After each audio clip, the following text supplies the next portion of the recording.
Donc merci beaucoup. Je sais qu'on n'a pas beaucoup de temps, donc on a moins d'une heure. Je vais commencer par une petite introduction du sujet crypto-paiement que vous adorez d'une année en année, un peu plus, je l'espère.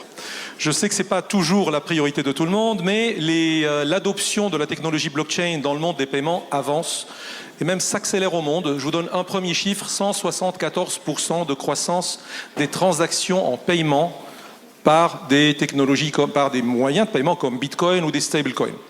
Donc c'est le taux de croissance, pas des achats en spéculation, hein, c'est des transactions de paiement qui sont faites par des commerçants tier 1, donc de très très grands commerçants qui font des chiffres d'affaires de plus de 200 millions d'euros par an, 250 millions d'euros par an.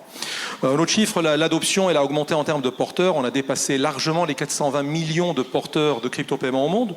580 maintenant, ça c'est le chiffre d'année dernière, tout à fait. En France, on a dépassé les 10%, mais on est déjà beaucoup plus loin aux États-Unis, à plus de 28%. Et ce n'est même pas le pays là où c'est plus adopté. C'est le Vietnam, c'est Nigeria, c'est des pays de l'Inde par exemple.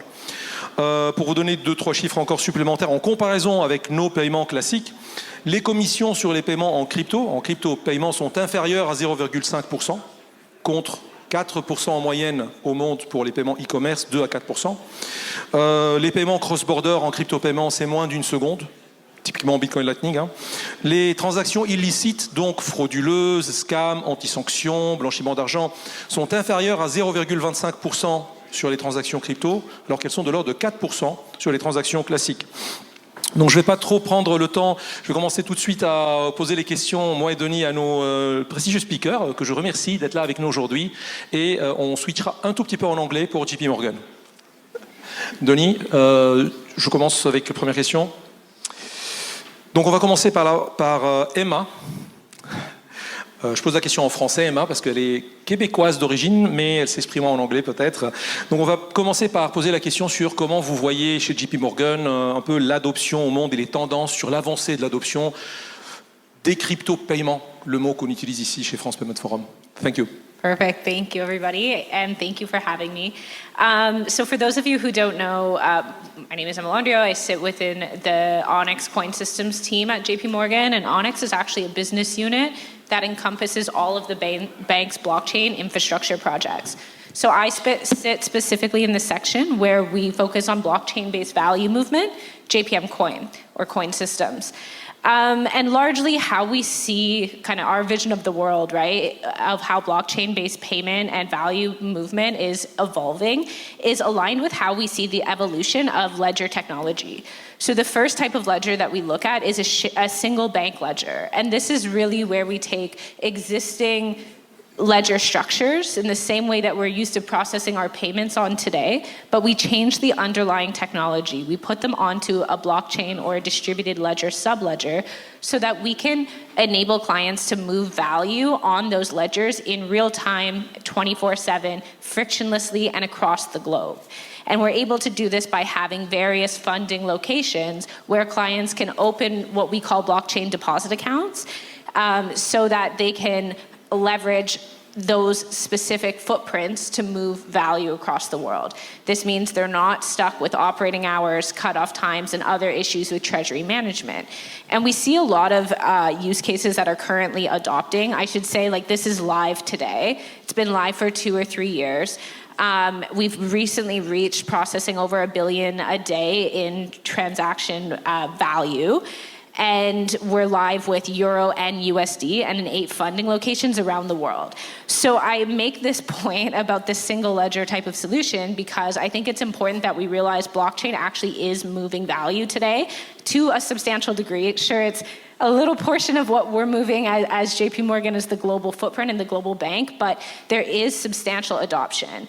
And we see use cases around intercompany payments and counterparty payments. So basically companies paying across their different footprints or paying their networks of suppliers and payees, as well as intraday repo and other margin calls and other types of securities-focused use cases. But the limitation of this ledger is that it sits completely behind the 4 walls of JP Morgan because ultimately it's like a sub-ledger for our bank. So when we look at the next kind of vision of the world or the next evolution of the ledger, we start to look at this shared ledger environment. When we think about shared ledgers, it's really about putting together environments where we can harmonize interbank interaction. So we can allow ourselves and other banks who are clearing payments across one another all day long in a domestic banking system or for cross-border payments to have one simple shared ledger that they can make these payments on and then can go away and update their subledgers after that. And we do have a solution that's going live. We sit on a network called Partior, opposite Temasek and Standard Charter for clearing different currencies. So ultimately enabling a global real-time gross settlement process. And again, from an adoption point of view, this is something that's coming today. And I will talk a little bit about what's really driving this adoption in a minute. But before we do that, the last ledger that we look at is really this vision of a unified ledger. Some people in the room are probably thinking unified or universal ledger sounds a lot like public blockchain. It doesn't necessarily need to be public blockchain, but what we see is more of a network-based architecture where we can issue different assets onto ledgers that are participated by with our peers and then build applications on top of that. And we are in the process of developing out deposit tokens, which are really a token format of a demand deposit claim that can be issued natively onto a blockchain platform for things like peer-to-peer payment, for things like atomic delivery versus payment, and unlocking different values that can only be brought when you have a token format that the other two solutions don't allow us to get. And this is more of our idea of kind of the unified or the universal ledger and the types of assets that can sit on it. And we see it important to unlocking those use cases where a blockchain native function is incredibly important. Now, what's driving this, right? I told you guys we've reached like $1 billion on JPM Coin per day, so there is substantial flows that are migrating onto these payment systems. And I would say each three of these types of ledgers have emerged out of use case specific or client specific pain points. Right? We had many clients who bank with us in multiple different locations, and they came to us with a problem that cutoff times, treasury operation hours were causing inefficient treasury management, were causing large amounts of capital locked in flight, and capital being used inefficiently. So we didn't necessarily go out to say, let's build a blockchain-based solution as much as we said, where are these client pain points and what is the best type of underlying technology to actually enable them to move value frictionlessly across border 24/7 and in real time. And that's how this type of solution has been chosen. The other three also have specific pain points, but I don't want to cannibalize the whole conversation. But hopefully I'll get it's really to talk important to mention that it's in production. It's JP Morgan Coin. It's JP Morgan Coin. It's a stable coin actually that's being used in payments for cross-border payments and business payments. Thank you for putting this. Not a stable coin, but we can talk after. It's also a platform, but it's happy to see that it's in production. It's being used and with a big volume of almost $1 billion per day in value. Tony? Thibault, on a parlé un peu d'adoption. Est-ce que vous pensez qu'une adoption massive est possible? Et si oui, comment? Merci. Alors, une adoption massive, je pense qu'elle est possible. Elle est possible, mais pas dans l'immédiat. Et je pense qu'elle passera par des étapes. En tout cas, nous, c'est ce qu'on pressent au sein de Worldline. C'est-à-dire qu'aujourd'hui, on le voit de plus en plus, il y a des paiements en crypto-monnaie qui se font et qui sont de plus en plus nombreux. D'ailleurs, on pourrait débattre longtemps quand on parle du monde de crypto. Il y a les cryptos tels que vous connaissez tous avec le Bitcoin, etc. On pourrait parler de CBDC, est-ce que ça rentre dans le... On pourrait parler de tokenized deposit. Donc finalement, il y a différentes adoptions, mais là, je vais me concentrer plutôt sur l'adoption vraiment du paiement, plutôt retail en fait, pour le consommateur, on va dire, de tous les jours. Et je pense qu'en fait, ça passera par des étapes. Nous, c'est comme ça qu'on le voit, c'est-à-dire qu'aujourd'hui, quand on discute avec nos marchands, ce qui nous frappe, entre guillemets, c'est que 99% d'entre eux, réellement, c'est un vrai chiffre, ne veulent pas être réglés en crypto. Pourtant, ils sont tous très intéressés pour accepter des cryptos. Par contre, ils veulent recevoir un paiement en fiat, parce qu'à la fin, lorsqu'ils vont recevoir leur paiement, ils ont aussi des factures à payer, ils ont des choses à faire, et pour ça, il faut du paiement plutôt traditionnel. Et donc, je pense que l'adoption plus massive des cryptos pourra venir après cette première étape, où pour l'instant on a besoin d'avoir toujours des intermédiaires au milieu qui vont venir faire la conversion entre un consommateur qui va venir payer avec sa crypto et ensuite l'intermédiaire qui va venir convertir la crypto dans une monnaie traditionnelle, donc une monnaie fiat, et ensuite le marchand qui sera réglé en fiat. Lorsqu'on pourra avoir une adoption plus démocratisée, à ce moment-là, je pense qu'effectivement on pourra avoir une adoption plus large des cryptos, notamment porté sûrement par l'essor des stablecoins, hein, notamment quand on regarde un peu ce qui se passe dans d'autres pays aujourd'hui. C'est vrai qu'en France, on a parfois un peu de mal à se rendre compte peut-être de tout ce qu'il peut y avoir en termes de stablecoins. Comme l'a dit Michel, on n'est pas le pays le plus, on va dire, reconnu en avance sur ces sujets-là, mais si on regarde aux US, en termes de volume de transactions, hein, sur les stablecoins, c'est 50 milliards par jour. Alors, on est encore loin de la finance mondiale, mais on est quand même sur des montants extrêmement importants et des stablecoins qui ont en plus changé. On parlait un peu d'innovation technologique, mais en fait les stablecoins, c'est plus les mêmes qu'auparavant. Auparavant, on parlait de Libra, on parlait d'IM, on parlait de Terra Luna, qui étaient des stablecoins, on ne va pas rentrer dans le détail, mais qui n'étaient pas forcément certains. Aujourd'hui, les principaux stablecoins, c'est des stablecoins 1 pour 1. Et donc, quand on pense à l'USDC ou l'USDT, qui sont les deux plus gros stablecoins au monde, et ben en fait, il y a très peu. Le risque de liquidité est vraiment, vraiment limité comparé à ce qu'on a pu connaître avant. Et ces nouveaux players, même s'ils ne sont plus vraiment très nouveaux, je pense qu'eux, ils vont être capables de permettre une adoption plus massive dans le futur, voire éventuellement d'arriver jusqu'à un settlement en crypto, même si je ne le vois pas tout de suite, ce settlement en crypto. Merci Thibault. Donc nous avons entendu l'avis de JP Morgan, une banque américaine internationale, l'avis de Worldline. Nous allons passer maintenant à Payinov, à Nadia. Donc Payinov qui est une start-up française dans les crypto-paiements, incubée chez Village Crédit ICA. Donc Nadia, vous avez fait une grande annonce d'ailleurs hier, donc je te laisse peut-être te présenter un peu ton avis, l'avis de Payinov sur l'adoption des crypto-paiements. Je sais qu'elle n'est pas facile en France, mais voilà, je te pose la question pour avoir ton avis en France et à l'international aussi. Merci.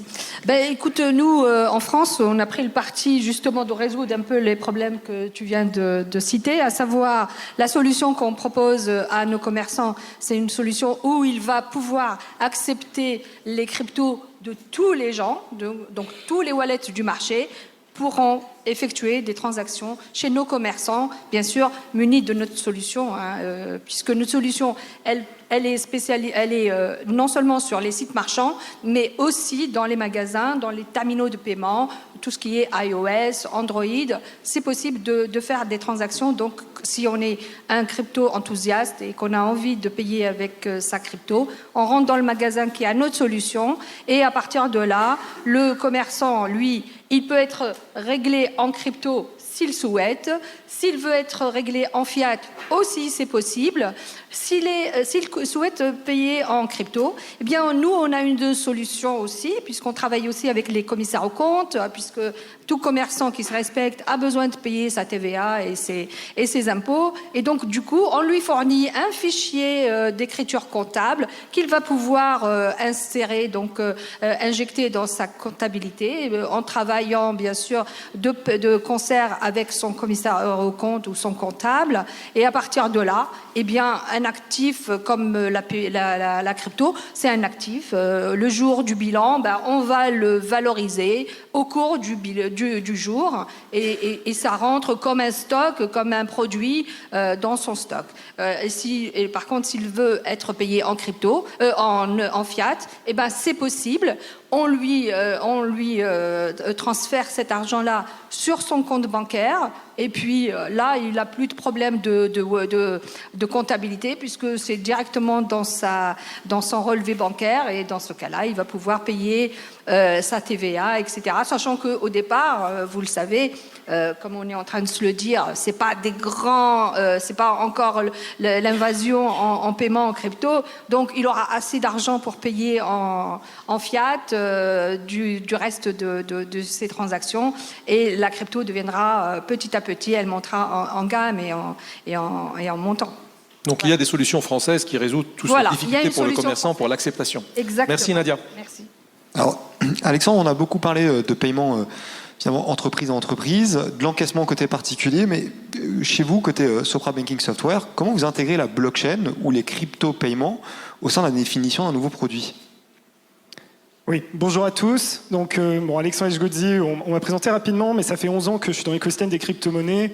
Je suis passé par la Banque Centrale Européenne. J'ai pu avoir un parcours à la fois de banquier et à la fois de early adopter crypto. Moi, j'ai toujours du mal quand on me dit le Bitcoin ou les crypto-monnaies seront un moyen de paiement. J'ai toujours une difficulté parce que, en fait, je pense que par nature, c'est pas possible. Pour moi, c'est un actif numérique. Aujourd'hui, c'est pas un moyen de paiement.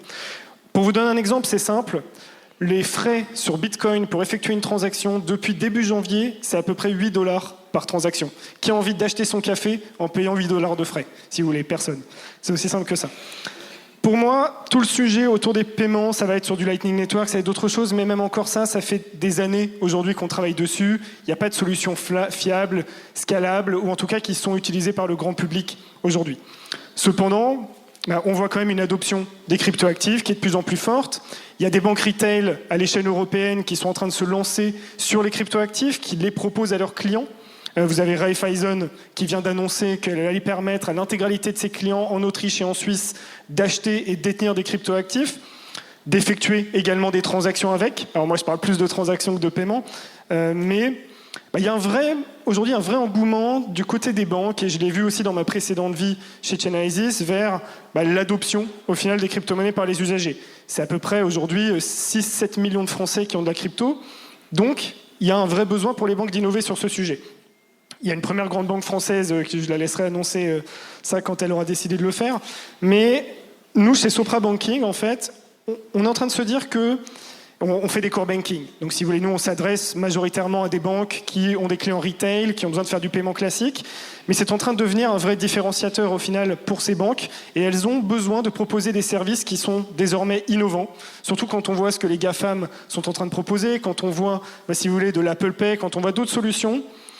On se rend compte que pour avoir une certaine rétention de clients et éviter qu'ils aillent chez Revolut, éviter qu'ils aillent sur d'autres banques un peu partout en Europe qui vont proposer ce type d'actifs, et bien en fait, en proposant une offre crypto-retail, vous serez capable de pénétrer un marché et des personnes qui aujourd'hui sont des jeunes actifs, qui sont des high net worth individuals, qui adoptent massivement aujourd'hui ces crypto-actifs. Et chez Sopra Banking, ce qu'on essaye de faire pour répondre à ta question, c'est évidemment on reste attentif vis-à-vis de ce marché. On est en train d'envisager de potentielles solutions autour des actifs numériques que n'importe quelle banque aujourd'hui qui utilise Sopra Banking pourra instantanément déployer dans son core banking. Merci Alexandre. Je me retourne maintenant vers Paymium. Laetitia. Comme Alexandre disait, que certaines banques européennes, certains PSP européens commencent déjà à proposer des services de conservation, mais Paymium, c'est le plus ancien exchange au monde en termes de crypto, Bitcoin.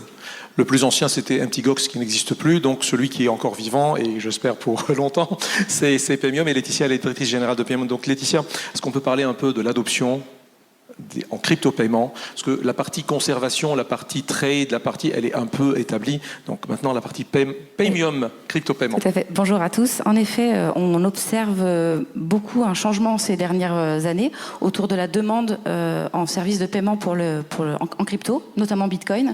C'est-à-dire qu'on voit de plus en plus de marchands, ça reste des domaines de niche aujourd'hui, plutôt dans le luxe, plutôt dans le vin par exemple, dans la vente de voitures, qui ont des demandes de la part de leurs clients pour être payés en crypto. Ils ne savent pas le faire, ils n'ont pas les technologies pour le faire. Donc, nous, on peut fournir un peu comme Nadia, un service end-to-end sur toute la chaîne de valeur, avec la génération, par exemple, d'un QR code pour le paiement en boutique ou alors même en ligne, la conversion, la conservation des cryptos. Donc, on voit que, en fait, les demandes sont là pour répondre à la demande des clients, mais aussi pour répondre à des points de friction aujourd'hui sur les paiements traditionnels. Donc on a la chance, nous, en Europe, d'être dans un système qui fonctionne globalement bien. Je veux dire, on a les instant SEPA, ça fonctionne, tout ça, c'est très bien. Mais les cryptos nativement, notamment le Bitcoin, c'est une monnaie native d'Internet, open source, sur laquelle on peut programmer des applications. Et en fait, Bitcoin, par nature, résout les problèmes qu'on peut retrouver sur Internet. Donc, par exemple, dans les paiements, je prends un exemple très simple. Aujourd'hui, vous faites un achat par carte bancaire sur Internet, vous allez dévoiler votre secret. Donc, quelque part, c'est comme si j'étais en boutique, je tapais mon code, mais en fait, je le disais à haute voix. Donc ça, c'est une donnée très convoitée par des pirates informatiques. Et d'ailleurs, il y a quand même beaucoup de fraudes sur Michel le mentionnait, il y a beaucoup de fraudes sur les paiements en carte bancaire. Ça génère du coup des demandes d'infrastructure pour des assurances, pour des validations, des normes de sécurité, 3DS, beaucoup de sécurité. Bitcoin notamment répond à ça parce que c'est une monnaie native d'Internet. Aujourd'hui, quand vous voulez faire un paiement en Bitcoin sur Internet, le receveur va fournir une adresse publique qui ne présente aucun danger, et la signature va être, la transaction va être signée par l'envoyeur de façon cryptographique, et il n'y aura aucun secret qui va être jamais dévoilé sur Internet. Donc par nature, by design, Bitcoin est sécurisé, c'est la monnaie par excellence d'Internet. Donc on voit vraiment une évolution, et ça n'était pas arrivé avant dans les paiements. Donc il y a de plus en plus de demandes par rapport à ça. Nous, chez Paymium, je disais qu'on avait toutes ces solutions. Et je pense qu'on a des points de friction qui vont être résolus, notamment tout ce qui est paiement cross-border, vous en avez beaucoup parlé. Aujourd'hui, ce sera assez simple. Au final, quand l'éducation aura été faite, quand les gens seront plus familiers, en fait, ce sera assez simple de dire, bon, j'ai un prestataire on et off-ramp dans un pays, type Paymium ou autre, et je n'ai plus qu'à passer en Bitcoin, par exemple en crypto ou en stablecoin, je fais mon transfert. En 10 minutes, c'est fait, même pas 10 minutes, parfois même moins. Et il faut juste un on et off ramp de l'autre côté du monde. Et en quelques minutes, la transaction est réalisée. Et ça, c'est un changement de paradigme. Encore une fois, pas forcément en Europe où on a l'instant où ça va très vite, mais quand on veut aller sur des paiements à l'étranger où ça peut prendre une semaine, 10 jours, parfois des mois, ça résout énormément de problèmes pour les entreprises qui n'ont plus besoin de se faire des couvertures de change ou des choses comme ça. Il y a vraiment une forte demande sur les paiements en crypto aujourd'hui. Alors du coup, on a beaucoup parlé d'adoption, beaucoup de solutions. Stéphanie, est-ce que vous souhaitez mettre en perspective, avec des chiffres, en fait, pour qu'on se rende compte de l'adoption actuelle de crypto-monnaies, du Web3 ou de la blockchain? Volontiers. Je voulais préciser que je m'exprime ici à titre personnel, du fait de mon expertise en matière de régulation des actifs numériques. Alors, en termes d'adoption, je pense qu'il y a plusieurs choses qu'on peut dire. Premièrement, aujourd'hui en France, il y a à peu près 10% de la population qui détient des cryptoactifs. Donc on ne parle pas du tout d'une situation généralisée. Maintenant, il faut se mettre en dynamique. Est-ce que malgré tout, ça va progresser? On peut regarder d'autres régions du monde. Donc on en parlait ce midi. Aux États-Unis, il y a 44% des Américains qui détiennent des cryptoactifs. Dans certains pays d'Asie, notamment au Vietnam, c'est 70%. Donc vous voyez, ça dépend beaucoup de notre localisation géographique. En termes de perspective, il y a un chiffre qui m'a vraiment frappé récemment. L'AMF a demandé à l'OCDE de faire une étude sur les pratiques des nouveaux investisseurs. Et donc, ils prennent la population des nouveaux investisseurs depuis la période du Covid et ils leur demandent dans quels produits d'investissement ils ont investi. Eh bien, le premier produit qui ressort, là où le plus de gens ont investi, c'est les cryptoactifs. 56%, plus de la moitié de ces nouveaux investisseurs ont acheté des cryptoactifs, loin devant le produit financier numéro 2, qui fait 33% et qui, je crois, est les actions. Donc vous voyez, en termes de dynamique, c'est extrêmement significatif.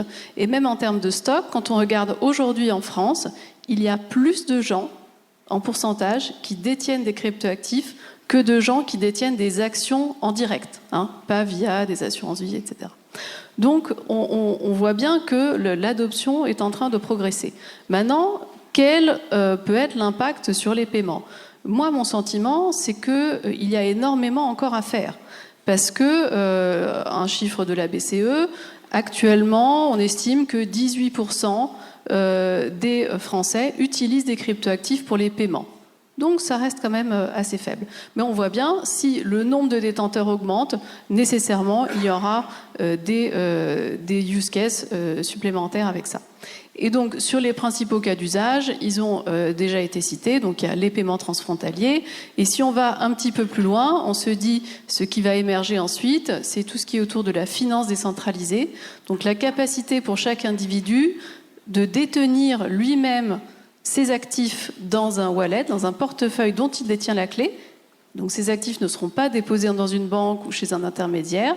Il les a dans son portefeuille et il pourra se connecter à des schemes, à des infrastructures, à des prestataires pour faire des paiements dans le monde entier ou chez lui, mais in fine, garder la détention finale de ses actifs. Et ça, ces projets, ils sont déjà en train de se faire. Les startups actuellement travaillent là-dessus et c'est ce qui est en train de se passer. Merci Stéphanie. On va rester avec toi Stéphanie. Parce qu'on va passer à la deuxième question qui est sur les défis et les opportunités de l'adoption de la technologie blockchain dans le monde des paiements. Mais comme tu as un background Cour des comptes, AMF, ex-directrice générale de Binance France. Je suis très intéressé à avoir ton avis sur à la fois les deux questions qu'on va fusionner par respect au temps. La question sur les défis et les opportunités. Et quand on dit défis, il y a toute la partie réglementation, l'arrivée de MiCA. Donc comment tu vois un peu les défis et les opportunités pour les petites entreprises françaises, pour les grands industriels français, pour l'écosystème bancaire? Alors, je voulais souligner peut-être deux défis en particulier, il y en a plein. Le premier, c'est celui de la fiscalité, et il n'est pas des moindres, on n'en parle pas souvent, mais la fiscalité sur les cryptoactifs actuellement est très complexe. C'est-à-dire que lorsque vous faites des paiements, à chaque fois que vous payez, vous devez calculer la plus-value de votre paiement, de votre conversion de cryptoactifs en monnaie fiat, non pas par rapport à la date à laquelle vous avez acquis ce cryptoactif, mais par rapport à la valeur d'acquisition de l'ensemble de votre portefeuille et à la valeur de votre portefeuille au moment du paiement.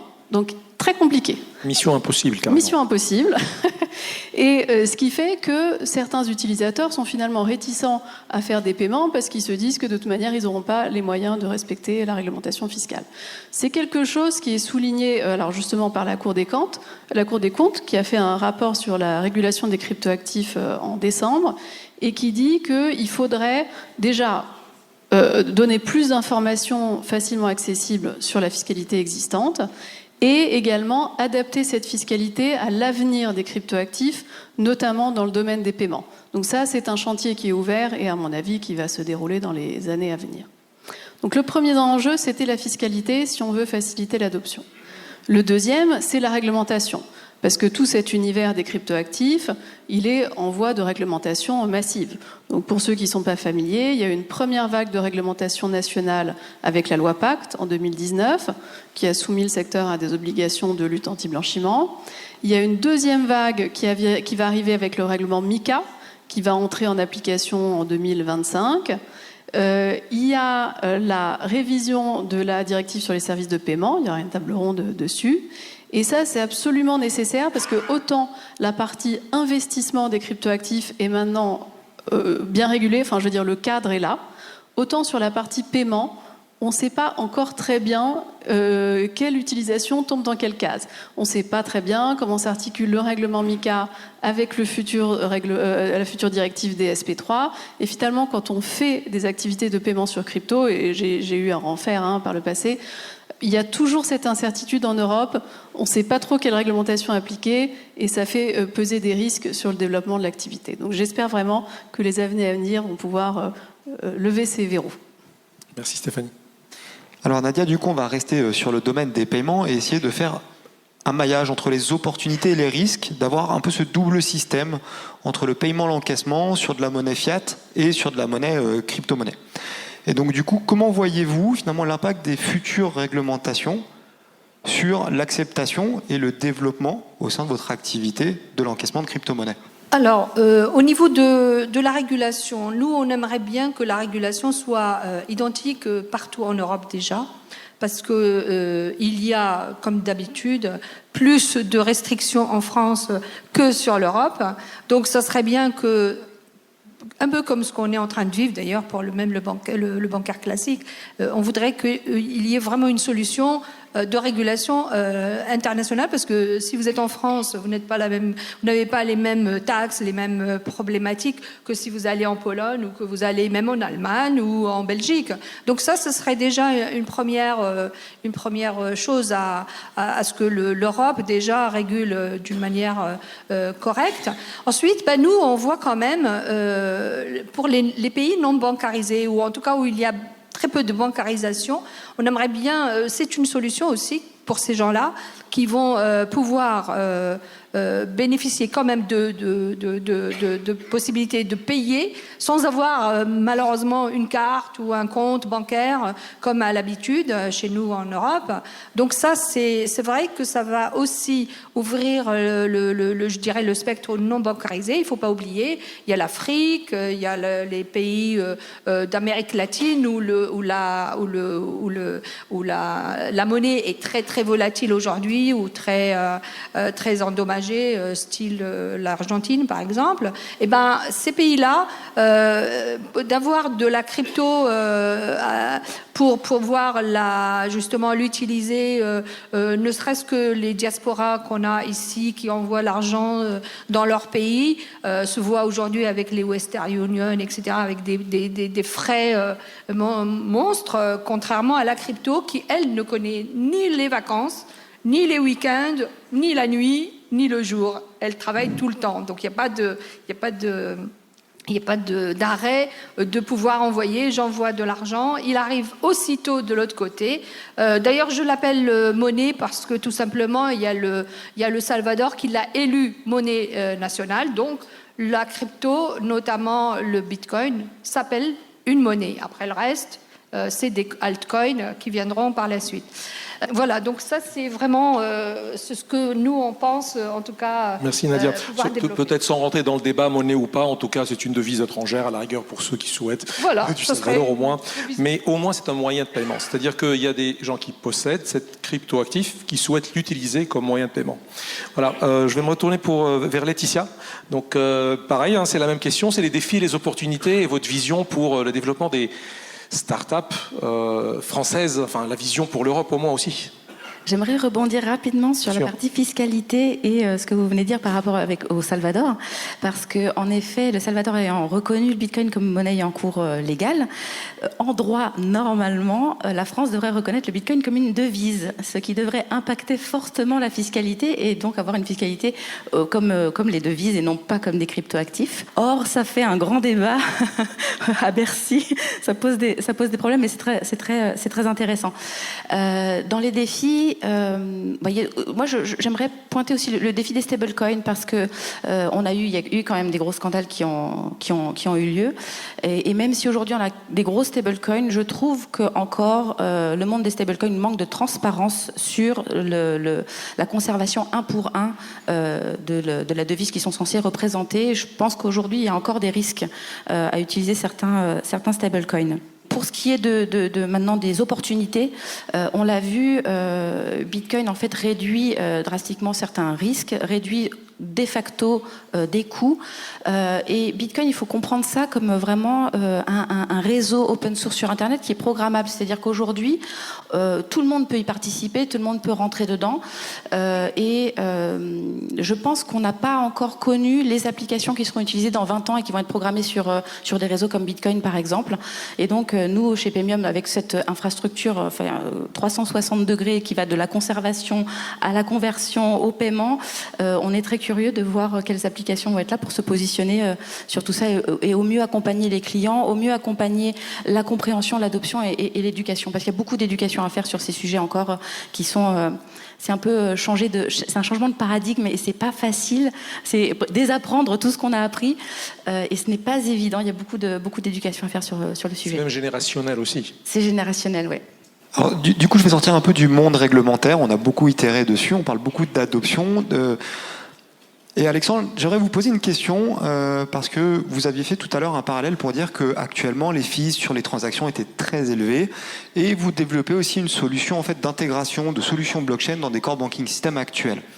Est-ce qu'il n'y a pas un défi technique à relever en fait de faire du neuf avec du vieux ou surtout de ne pas faire du vieux avec du neuf? Très bonne question.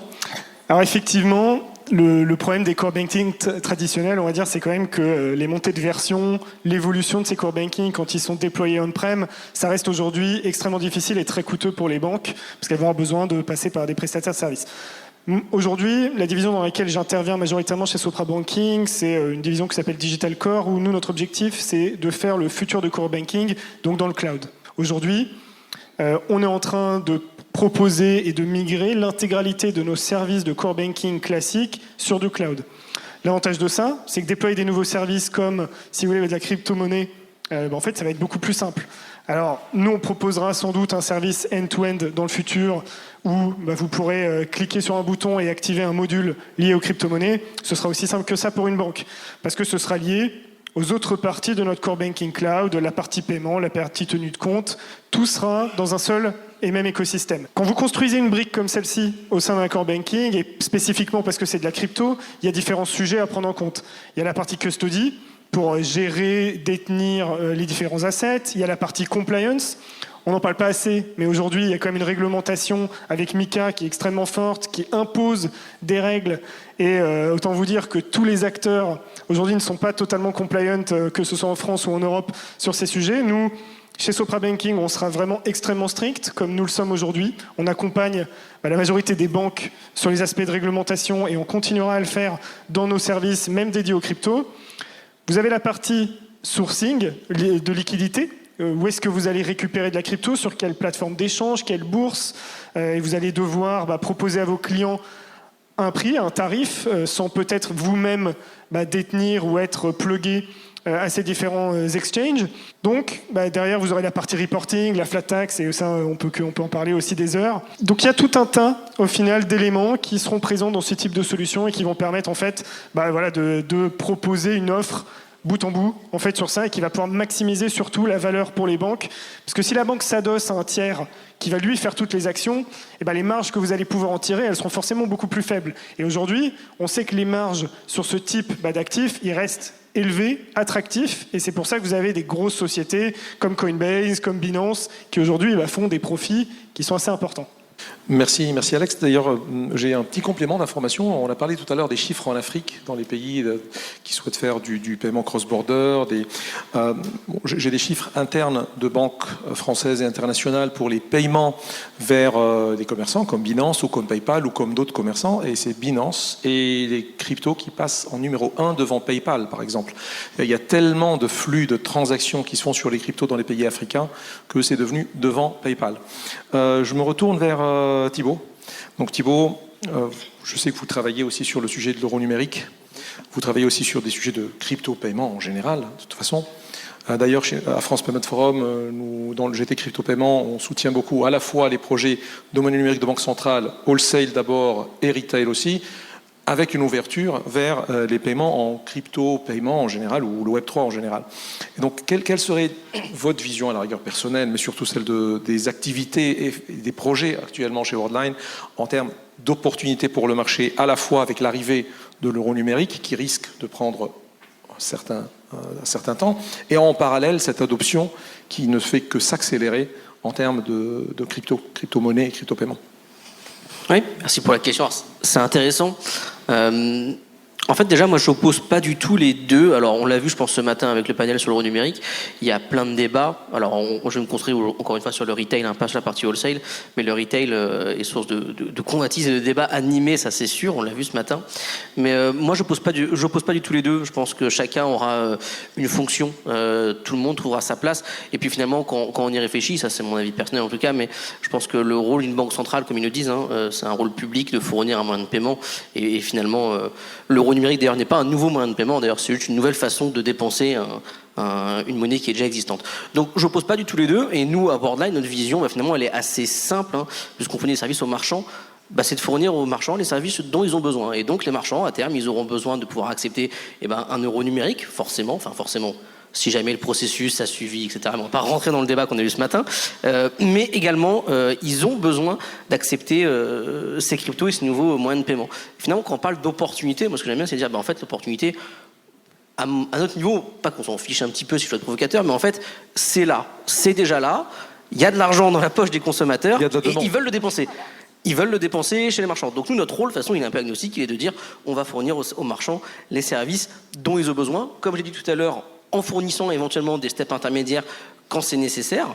Et quand l'adoption SURA ou elle sera plus généralisée, pareil, notre rôle sera toujours le même, de pouvoir permettre aux commerçants d'accepter que ce soit un euro numérique, que ce soit un moyen de paiement en cash, que ce soit le compte en banque ou que ce soit de la crypto-monnaie. À la fin, ce qu'il faut, c'est que le paiement reçoit de l'argent et qu'il puisse avoir le moyen de paiement qu'il souhaite. Et je finis juste sur une dernière chose, mais qui est quand même très important. On parle beaucoup d'une multiplication finalement maintenant de moyens de paiement, etc. Nous, notre vision, c'est quand même de dire le paiement et la technologie de manière générale, en fait, elle doit être transparente. Je prends juste un exemple, mais pour ceux qui ont maintenant des téléphones avec éventuellement un Face ID ou ce genre de choses, vous prenez votre téléphone, vous le débloquez, vous avez accès à votre téléphone, vous le donnez à votre voisin, vous pouvez essayer là, ça ne marchera pas. Pour moi, le paiement, c'est un peu pareil. À la fin, ça doit être transparent, peu importe la multiplicité des moyens de paiement. L'innovation, c'est de rendre ça transparent pour le consommateur et pour le marchand. Merci Thibaut. Alors Emma, on va terminer avec vous. Vous étiez aussi une des banques présentes pour cette table ronde.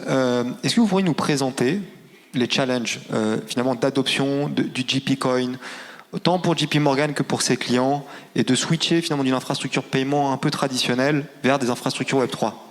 Definitely. So to echo my colleague, it is not easy to integrate Web 3.0 technologies into core banking infrastructure, right?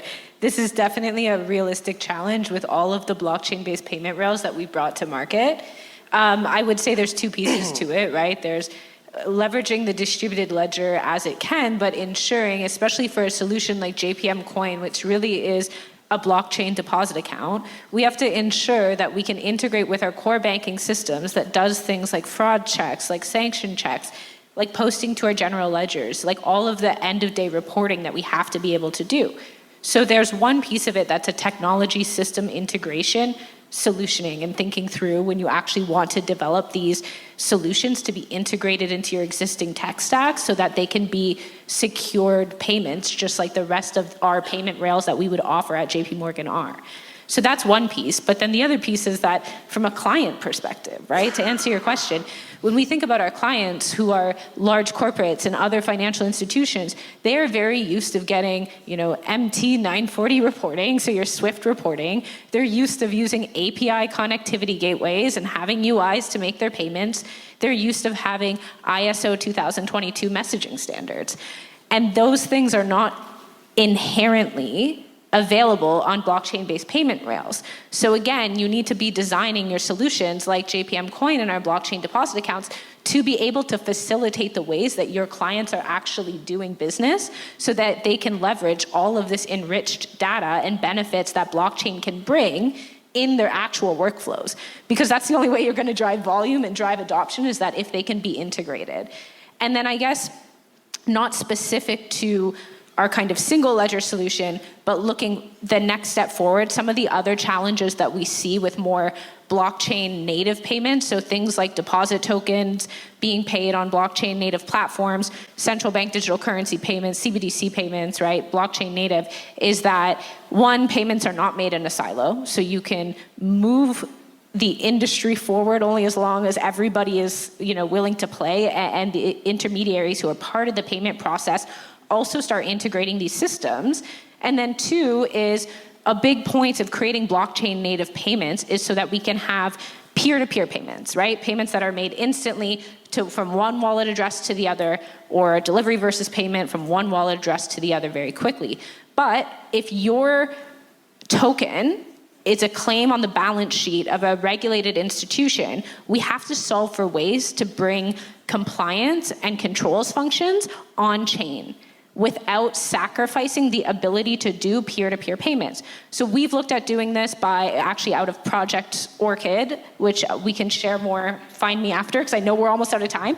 But the point was that we implemented modular composable policy rules of various banks who would be in a payment flow, and then we had them call the specific rules in context of the characteristics of a payment to show that only once each set of rules were met would the actual token be moved from client A to client B, to show that there are ways to create modular and composable controls functions on chain in a way that we would need to do today to create regulatory compliant payments.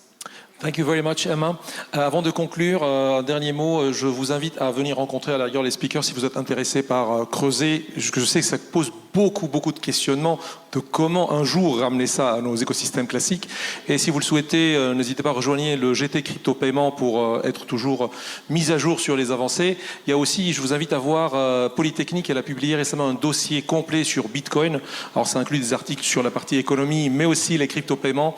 Donc j'ai rédigé cette partie-là sur cette étude. Je vous invite à le voir, c'est public à la rigueur. Il y a un dossier complet sur tout Bitcoin et ses problématiques. Je remercie beaucoup, mais... Et si vous voulez surtout payer en crypto, aller prendre un café, nous avons juste une brasserie qui est Le Pontieux, juste rue de Pontieux. Donc vous pouvez aller et tester notre solution. Vous verrez que c'est tellement simple. C'est aussi simple qu'une carte bancaire.